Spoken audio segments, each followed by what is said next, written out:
athi bangizwa bavene behlukana omunye wahamba nowakhe nomunye wahamba nowakhe. Ngaphinde futhi ngaconvince umqondo ngawutshela ukuthi hey kuseshelwa lapha ya. Kwangathi uyangizwa lo mfana lo wavene wasika iphiko wabamba ifika wayithi ngqi. Ngavene ngahlanya kakhulu. Kwathi kwangathi ngavene ngigijime ngiyoyibamba ngesibhakela lentwana ngiyihlinze ngidliphila ngiyikhipha isibindi. Kodwa ngabuye ngabona ukuthi mangenza lokho amakhamera ahleze ready. Ngiyozibhaqa sengitrend into engapheli. Ngahamba ngayendlini ngaxoxela nje umakhelwane wami waserez ngamtshela ukuthi emakhe kushubile man. Wathi hayi izinto ezinje ziyenzeka. Sinamajita siyophuza namhlanje masambeni siye netavern. Sabe sesinikele town kanjalo ngabo 7. Kwazi sekulomalanga ngase ngingasadli ke ngapheka ngadla into ngakazi wayibona ngaphoqa ukudla ngenkani. Ngoba phela manje ngase ngisho ngithi hey le nje ijabulile inomuntu wayiyajola manje mina ngibhiza ngidla ngicabangana nayo ngaziphoqa ngadla. Sabe sesinikele town ke nomakhelwane wami namajita wakhe. Safike sazibizela nje ke sileheni can lapho. Hey kanti angazange ukuthi ibhadi liyangilandela. Sathi nje sisahleli kanjalo kwaqhamuka umngani wakhe weza street kimi. Wangibiza ngegama wathi ungakhathazeki ubani ukhona naye lana. Ngiyazi ukuthi usafuna ukubuyelana naye. But engathi ungazama ukudlula kuye because senomuntu wakho omusha and umuntu wakho khona lana. Yavene yahlukana kabini futhi inhliziyo kwangathi ngavene ngimdlephila kwaye nomngani wakhe lo ngani ngimgwinye.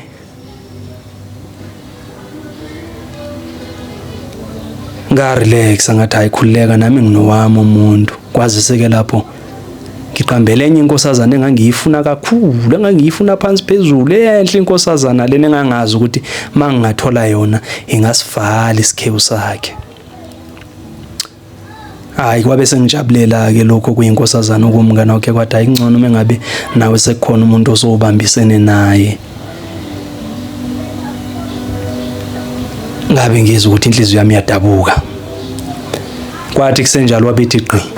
Kanti ngihleli ecaleni kwayo lensizwa le athanana nayo lo mntwana asevuke ngayo kahle kahle ngoba yayisentsha phela into yabo. Weza ukuthi ngqo uthe mayiza kanje ngabe ngisuka ngihamba. Kanti mangisuka ngihamba ngiphuma eminyango ngathi mangithi ngishazi ngefastela ngabona ukuthi ayibu uyibambile le ntwana bayamuncana. Ngabonga uNkulunkulu ukuthi ngasheshe ngacabanga ngasuka eduze kwabo ngoba cabanga phela baba bevane bafike bamuncana la eduze kwami ngangiyothini ngangiyihlafuna mhlambe leyo ntwana kwazi bani. Ngabe sengifika ngitshela amajita ukuthi bafethu sekushubile kwenze u1 no2 no3 bathi mfethu relax lezi zinto ziyenzeka. Sazihlalela nje etafuleni lapha etaveni elingaphandle. Akuphelanga ngisho no 5 minutes waqhamuka lo mntwana nale ntwana athanana nayo. Bafike nje bamanje kude kuduze nami ngingathi 3 feet away from me. Bama lapho bebambene. Hayi labili zapha. Waluma umdidi. Ngeza ukuthi ayikhona. Ngathi manje ngasukuma ngihlafuna umuntu ngidla umuntu ephila. Kwasho ukuthi amajita ayingifake phakathi. Eloke nje ngibamba nje la emadolweni engiqinisa amadoda ukuthi asiyayibona lento enzakala kodwa na relax. Ngoba phela siyazi ukuthi uma ungasukuma kungonakala kungachitheka webugayiwe. Nganyamezela kanjalo. Ngabe ngibona le ntombazana yenzela mina okumfanyana ngangicabanga ukuthi kona kwazi lutho ukuthi la kushawa mina yena uyinduku ezisetshenziswa ukuthi kushawe mina.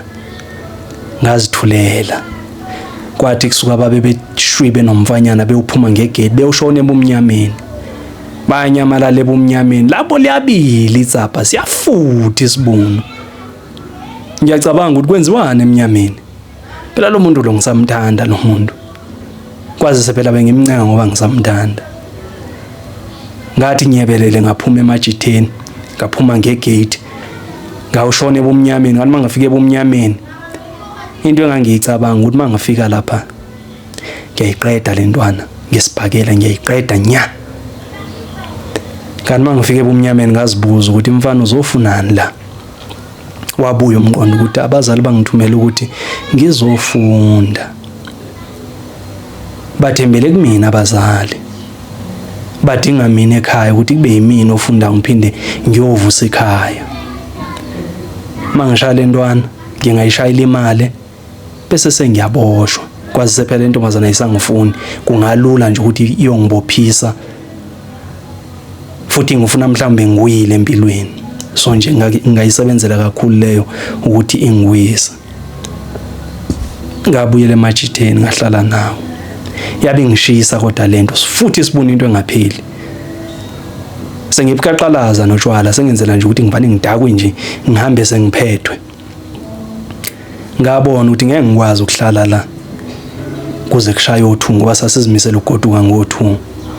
Ngavena ngathi ngiyabelele ngahamba.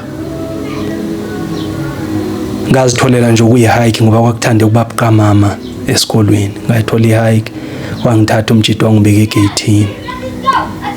Ngafike ngangena ngayongena ngaphakathi egumbini lami. Ngafike ngangena embedeni. Indoda ayikhali. Nangabo lobo busuku azange ngikhali kodwa inyembe zavene zazehlela. Kwamanzi umqamelo.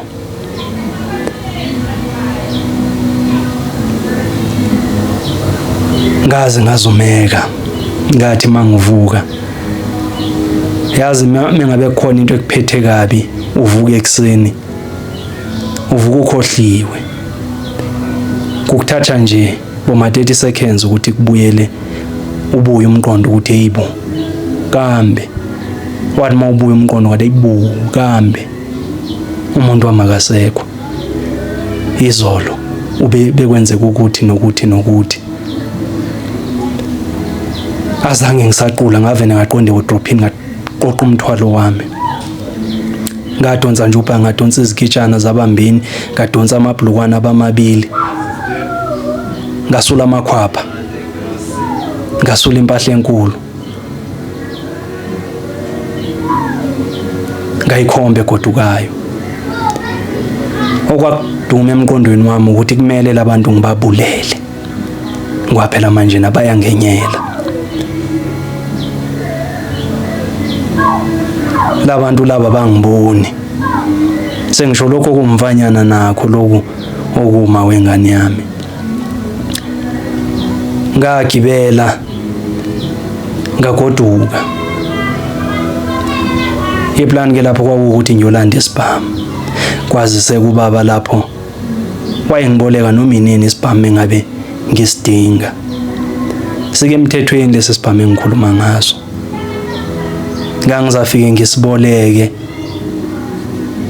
engathi ngumuntu ozohamba ebusuku anginike ekseni ngivuke ngigibele ngibuyele khona esikolweni. Ngifike ngibahlafune ngohlavu ngibese nami ngizihlafune ngohlavu kuphele nje ngathi sobathathu.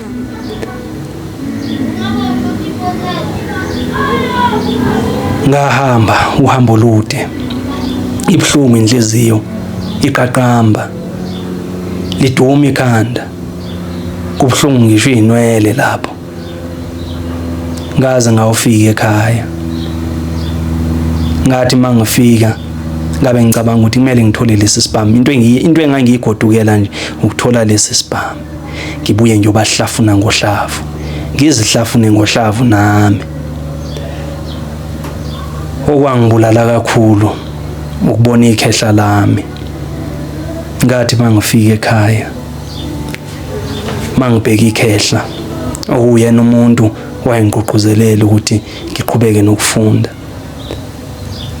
wangijabulela kakhulu, wangihlabela inkukhu zambili, washo ukuthi ubengikhumbula, bengekangilindeli ukuthi ngizabuya.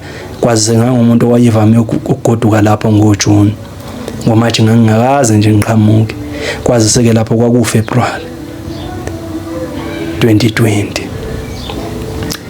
Lani mali ngihlabela inkukhu leli khehla, ngabona indlela elijabule ngayo, lingibuza ukuthi esikolweni kuhamba kanjani. Lijabulela nako ukuthi sekunyaka wami lo wokugcina esikolweni. Ngabona ukuthi yabona leli khehla mangingabulala laba bantu ngibese ngizibulale. Ukuzincama kwalo empilweni, lincama yonke into elinayo for mina.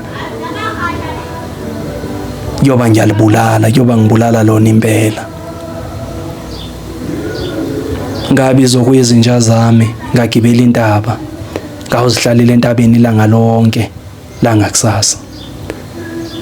Ngafike ngazicabanga kahle, ngazithatha mina ngazibeka emuva, ngabeka ikhehla phambili. Ngazitshela ukuthi hayi, angisayenzi le bengizoyenza, le yokulanda isibhama ngisayenza. Leli khehla leli kusamele ukuthi ngiliphilele. Kwaba ngiyeka kanjalo le ndaba, ngazitshela futhi ukuthi ngizathi ukuhlala nje amaviki amabili kwehlelo lake enginalo, ngibe sengibuyela khona. Kwaphela iviki lokuqala, kwabe sekungena i-call ukuthi endoda asisabuyele esikolweni, i-lockdown. Uyazi-ke nawe ngo-2020 ukuthi kwakuyi-lockdown. Ngabe sengitshela kwabafanyana ukuthi qoqani izinto zami bafana nezigcine kahle, ngeke ngisabuyela lapho. Ngingasho nje ngithi empeleni ngasizwa yi-lockdown ngoba noma ngangiphindele sengizitshela ukuthi angisezubabulala, mhlawumbe ngangizani mangifika belokhu benza lemikhuba yabo, ngangiyobabulala ke mhlawumbe. Sahlala lapho ekhaya March, April, May, June, July, kwaze kwaba sibuyela ngo-August. Sengaphola, sengavuka futhi ngale nkosazana le engangisho ukuthi yona engavala isikhala salomuntu. Ehinde le ndaba ayipheli.